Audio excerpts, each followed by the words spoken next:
Welcome to my YouTube channel. আজকের video শুরু করা যাক। আজকের ভিডিও হচ্ছে ভারতীয় বিমান বাহিনী অগ্নিবীর বায়ু গ্রহণ 2/2016 অনলাইন ফর্ম। আবেদন শুরুর তারিখ হচ্ছে 11 জুলাই 2025। অনলাইনে আবেদনের শেষ তারিখ হচ্ছে 31 জুলাই 2025। পরীক্ষার ফি পরিশোধের শেষ তারিখ হচ্ছে 31 জুলাই 2025। পরীক্ষার তারিখ হচ্ছে 25 সেপ্টেম্বর 2025। পরীক্ষা শহর উপলব্ধ পরীক্ষার তারিখের আগে হবে। প্রবেশপত্রের তারিখ পরীক্ষার 2 দিন আগে। জেনারেল ওবিসি ইডাব্লিউএসের জন্য আবেদন ফিস লাগবে 550 টাকা। এসসি এসটি তাদের জন্যও লাগবে 550 টাকা। পেমেন্ট অনলাইন হবে, ফোনপের মাধ্যমে হবে, অথবা debit card, credit card, internet banking, IMPS, cash card, mobile wallet এগুলো হলে চলবে পেমেন্ট অনলাইন।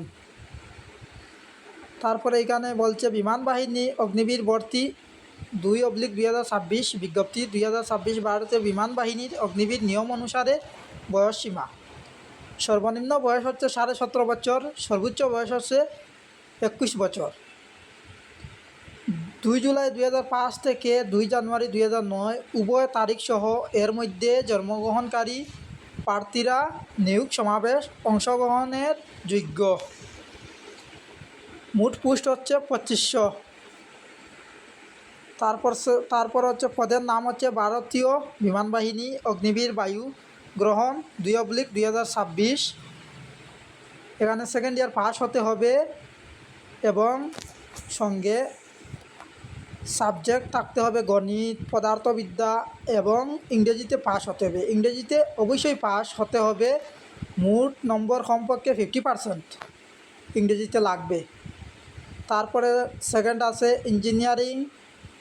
ইঞ্জিনিয়ারিং ডিপ্লোমা আছে, যারা mechanical, electrician, electrics, automobile, computer science, instrumentation technology অথবা আইটিতে 3 বছরের ডিপ্লোমা কোর্স ন্যূনতম 50% মোট নম্বর এবং ইংরেজিতে 50% নম্বর। ডিপ্লোমা কোর্স ন্যূনতম 50%। তারপর হচ্ছে ইংরেজিতে 50% লাগবে।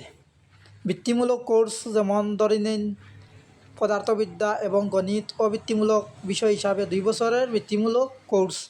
মোট নম্বর কমপক্ষে 50% এবং ইংরেজিতে 50% লাগবে। ইংরেজিতে 50% মাস্ট লাগবে।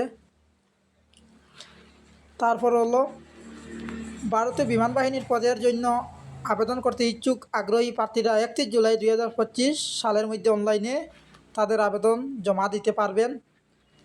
সরাসরি আবেদন করতে গুরুত্বপূর্ণ লিঙ্ক বিভাগের অধীনে নিচে দেওয়া এখানে ক্লিক করুন, লিঙ্কটি ব্যবহার করুন, অথবা অনলাইনে আবেদন প্রক্রিয়াটি সম্পূর্ণ করতে ভারতীয় বিমান বাহিনীর অফিসিয়াল ওয়েবসাইটটি দেখুন। 3 জুলাই 2025 তারিখের আগে আবেদনটি সম্পূর্ণ করতে ভুলবেন না। অনলাইন লিখিত পরীক্ষা প্রথমে হবে, তারপরে শারীরিক সুস্থতা পরীক্ষা হবে, তারপরে অভিযোজন যোগ্যতা পরীক্ষা টেস্ট একটা হবে, সেকেন্ড আরেকটা টেস্ট হবে, অভিযোজন যোগ্যতা পরীক্ষা সেকেন্ড টেস্ট।